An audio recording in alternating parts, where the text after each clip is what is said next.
CSK কি 2025 সালের আইপিএলে প্লে অফে যেতে পারবে না? মহেন্দ্র সিং ধোনির টিম কি এবারে প্লে অফে যাওয়ার আগেই বিদায় গ্রহণ করবে আইপিএল থেকে? 25শে এপ্রিল এসআরএইচ এবং সিএসকের ম্যাচ ছিল।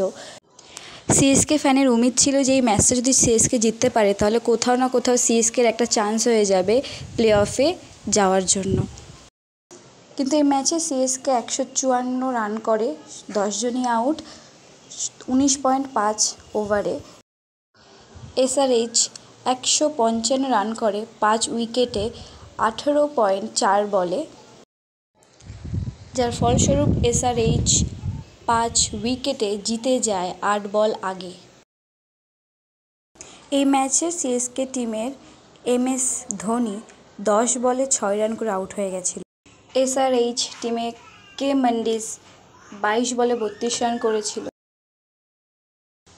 আইপিএল 2025-এর পয়েন্ট টেবিলে দেখা যাচ্ছে যে এসআরএইচ 6 পয়েন্ট পেয়ে 8 নম্বরে আছে এবং সিএসকে 4 পয়েন্ট পেয়ে 10 নম্বরে আছে। এই ম্যাচে হেরে যাওয়াতেই এটা প্রমাণ হয়ে গেল যে সিএসকে 2025-এর আইপিএলে প্লে অফ রাউন্ডে এন্ট্রি নিতে পারবে না। ভিডিওটি ভালো লাগলে please like, comment, share. Thank you for watching.